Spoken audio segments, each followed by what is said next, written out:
Hey folks, welcome back. Honestly, I'm actually not feeling very good right now, so if I sound stuffy and miserable, it's because I am. In light of the new Captain America coming out, and Marvel being on a losing streak since Endgame, I figured it's time to cover Captain America, the First Avenger, because he was my absolute favorite in the whole MCU. And his trilogy is the best in the franchise, and you're gonna have to fight me on this one. I will lose, but lose I will on this hill. Ooh, that sounded poetic.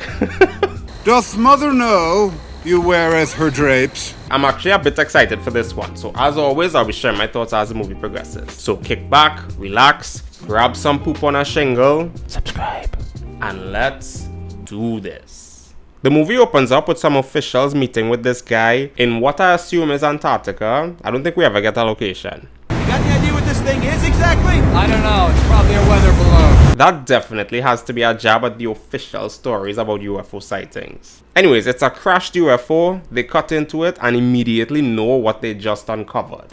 Beep, beep, boop, beep, beep, boop, boop, boop, boop, boop, boop, beep, beep, beep, beep. We time jump to 1942 Norway, and this German leader, played by Hugo Weaving, bursts into a church looking for a superstitious object. That's a tale of legends, apparently. But come on, it's Hugo Weaving. Of course he finds it. He had no reason to kill this priest, though. I guess we needed a reminder that he's Evil! Boy, a lot of guys getting killed over there. Kinda makes you think twice about enlisting, huh? Nope. I love Steve. Anyways, Steve is trying to be enlisted to protect and serve his country, but saying he's underqualified is an absolute understatement. I think a heavy wind might take him away before any soldiers do. SpongeBob might be more capable. Is there anything you can do? I'm doing it. I'm saving your life. Poor Steve. So all he can do is watch in the sidelines while everyone else does their part. But he can't even do it properly because there's this loud, obnoxious fool making noise in the cinema, which Steve tries to stand up against. But honestly, sometimes you just have to shut up and stay in your corner. The insane thing is that nobody, not even the workers, tried to stop this bullying from happening. Crazy. Just don't know when to give up, do you? I can do this all day. Second most iconic line in the MCU. Thankfully, Bucky came to his rescue, but he's met with the surprise that Bucky is enlisted in the 107th and is heading to England tomorrow. That honestly has to sting. But now I'm wondering what's so wrong with staying home and being safe. You know, as it's his last night, he encourages Steve to go on a double date with him. Actually, he lied. Steve thought they were going on a boys' night. Gentlemen, what if I told you that in just a few short years, It goes as well as you'd expect, but it's funny how he just dodges out of the date. Even if it's awkward, just be a wingman for your boy. Come on, Steve. Frick. So they end up in an argument. Not because of him ditching, but because he's pretty obsessed with being a soldier and being in the war. Meanwhile, this guy overhears them. To be fair, I think everyone heard them. Don't do anything stupid until I get back. How can I? I'm taking all the stupid with you. While he's trying to enlist again, he tried enlisting multiple times, mind you, which is illegal. This guy from earlier shows up, who so happens to be a very important doctor. Do you want to kill Nazis? I don't want to kill anyone. I don't like bullies. Great answer. The doctor also really liked that he tried 5 different times to enlist, and he gives him a chance. So now he's a soldier. Yay! The wind will take him first though. Meanwhile, Hugo and Dr. Zola begin harnessing the energy from the Tesseract, which is probably unlimited energy. they just got. Now we're introduced to Agent Peggy Carter, and Steve is insta-loving off. Can you blame him? Frick. You know, I didn't realize how stacked this casting was. Now we have Tommy Lee Jones playing Colonel Phillips. We are going to win this war because we have the best men.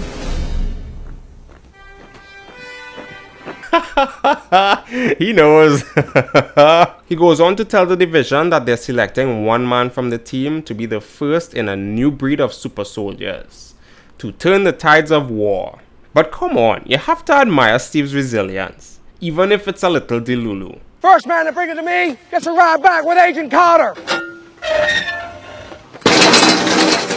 And his methods. Stick a needle in that kid's arm, it's gonna go right through him. Come on, girls. Correct. Colonel tries to persuade the doctor to reconsider this other soldier named Hodge because he passed every single exam, which in reality is the clear choice. Because you don't win wars with niceness. You win wars with guts. Grenade!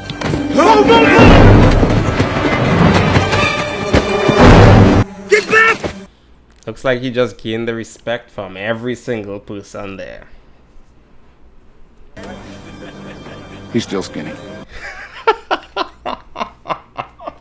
That night, Steve questions the doctor on why he even chose him. But before he can answer that, he goes into a story of how he was forced to work for Hugo before he came to America to apply the super soldier serum on him. All because he wanted to be a superior being to be able to handle the artifacts from the legends. Crazy. But unfortunately for him, the serum wasn't ready, nor was he, because the serum actually amplifies what's already inside of you. So if you're bad, then you become evil! And if you're good, well, you get bullied on. This is why you were chosen. Because a strong man who has known power all his life may lose respect for that power, but a weak man knows the value of strength. I kind of want to push back on this a bit though. A weak man will let that ego get to his head because he never knew what strength and power was. And he'll probably be worse than the other guy, to be honest. But it's Steve we're talking about, so it's absolutely fine.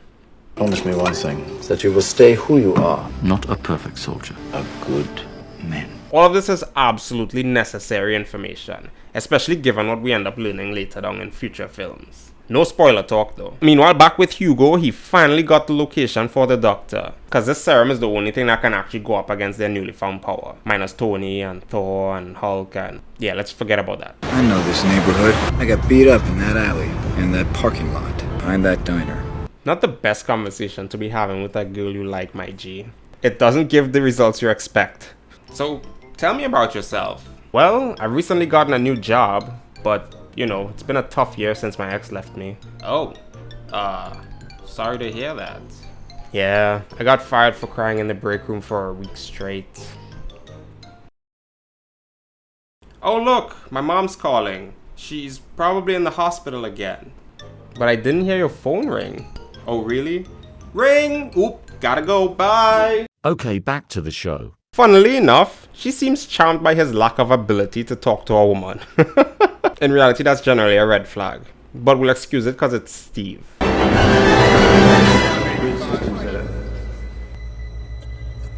Wait, are they shocked who was the first chosen?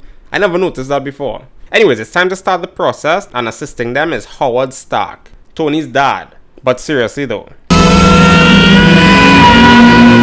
that procedure has to be insanely painful. Frick.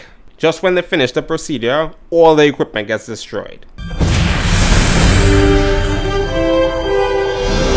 Oh my. I just want to take the time to appreciate Chris Evans' swollenness here. Because have you seen Red One? It was nice to meet you, Cal. He lost it all. Peggy's enjoying it a lot. Ah, frick. The doctor is dead, so now it's personal. This is a good way for Steve to test out his new body though. Even though he needs to adjust. It's actually funny how he caught up to him on foot though. That's crazy. Broseph tries escaping in a submarine, but Steve just dives right after him, catches up and brings him to the surface. But before he can question the guy, he offs himself. Then Red Skull does some red sculling. Hail Hydra. Turns out it would take years to reproduce the doctor's work, since, you know, he's dead. And Howard is amazed at the technology the enemy has, because he's never seen anything like it. So they figure Hydra is behind this whole thing. Now they're bringing the fight to them, as they're flying out to London. But the Colonel is shipping Steve elsewhere as he's just an experiment. Unfortunately. I asked for an army and all I got was you. You are not enough. Ooh. Worst part is the only person who believed in him is now dead. This guy approaches Steve though, as he likes the attention he got from earlier, so he has a very important task for him. Series E defense bonds. Each one you buy is a bullet in the barrel of your best guy's gun. Just not the one Steve necessarily wanted though, but it's way better than being locked up in a lab. So he goes on this tour for what seems like months, potentially a whole year, and now he's gifted the name Captain America. I actually love the way they implemented his name in this modern day, because it would have been cringy as F. Ooh, frick. Now he has to entertain his fellow army men, and they're not impressed by it one bit. I was right though, he's been doing this for over a year. Peggy comes to talk to him to give him the pep talk he definitely needs, because he feels like he's a dancing monkey with no way out. Imagine doing that for a whole year. Frick. But turns out this audience was what was left of the 107th, Bucky's division. But he didn't see Bucky there. I have signed more of these condolence letters today than I would care to count. The name does sound familiar. I'm sorry. Poor Steve, his only friend captured. He tries convincing the colonel to rescue them, but unfortunately they are 30 miles behind enemy lines. So they'll be losing way more men than they can save, so that doesn't make any sense. So they're as good as dead, unfortunately. But I don't expect you to understand that because you're a chorus girl. Jesus Christ, come on. I think I understand just fine. Well, then understand it somewhere else. Oh my god. Tommy Lee Jones, folks. So Peggy realizes what he's about to do and tries talking him out of it. You told me you thought I was meant for more than... Did you mean that? Every word. I guess she needed a reminder as well. But she grabs the help of Howard to drop him off. Thought we could stop off in Lucerne for a late night fondue. But before any answers are given, they start getting shot at. So Steve just hurries out the door. You can't give me orders! The hell I can't! I'm a captain! Come on! Why wouldn't you like him? Anyways, he manages to sneak into the base, take one of the new weapon ammo things, and rescue a bunch of them. But Bucky still isn't there. He's in an isolation ward. So the gang starts causing mayhem at the base, which is just the distraction Steve needed. But Hugo notices Steve and his superhuman movements, so he turns on the self-destruct button. At least Steve finds his boy. I thought you were dead. I thought you were smaller. Nice. Everything starts detonating before they can properly escape, but they do encounter Hugo, who actually knows about Steve because he's famous. Don't you know who I am? You're dead! Dave! Ooh. Zola stops the fight from happening though. Turns out that was a mask Hugo was wearing the entire time, and that's disgusting. So the serum did way more than just change his abilities. But the two of them dip, leaving Steve and Bucky behind to struggle escaping. Colonel is in the middle of giving Peggy an earful. Stop, but there's some commotion outside. They made it back. Yes! Let's hear it for Captain America! Doesn't sound so terrible now, does it? Now Peggy wants to give him an earful. It sounded better in my head.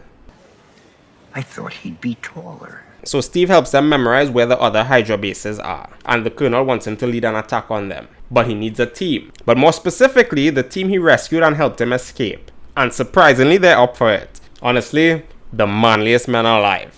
Because I could never. I might, even when this is all over, go dancing. Then what are we waiting for? The right partner. Oh my. The next morning, Howard has a lovely time experimenting on the energy source. Lovely. And Steve, Captain!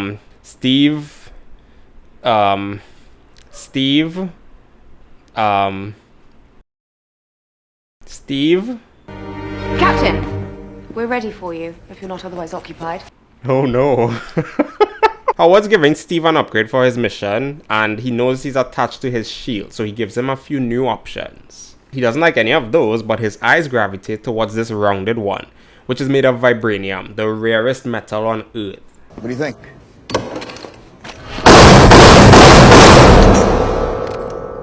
Yes, I think it works. What if it didn't? Anyways, we get a bit of a montage of them defeating base after base after base. And they track Dr. Zola onto this train, which they successfully infiltrate, but it was a trap. It was an ambush. But they deal with them easily. But they get ambushed again.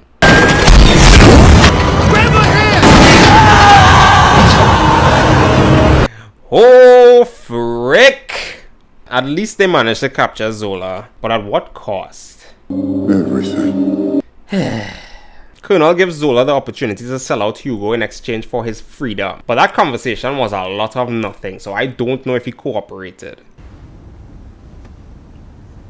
I can't get drunk. Poor Steve. Peggy out here coming in clutch again though. At least she's over the other situation. Oh, so Zola did agree to sell out Hugo. So it's time to go after the boss man himself. Steve goes on what looks like a crazy solo death mission. I can't say that word. But gets absolutely surrounded. I hope that was part of his plan, because what if they just killed him there? Arrogance may not be a uniquely American trait, but I must say you do it better than anyone. Oh my god. Hugo wants to know what's the big hype behind Steve. I'm just a kid from Brooklyn. But I guess he really didn't like his answer. At least his teammates showed up in time to aid him, so I guess it really was according to plan. So now it's time to go after the Red Skull, who's escaping on this plane. The Colonel and Kelly? What the frick? The Colonel and Peggy picks him up to help him though. Ooh, big dog in the dance.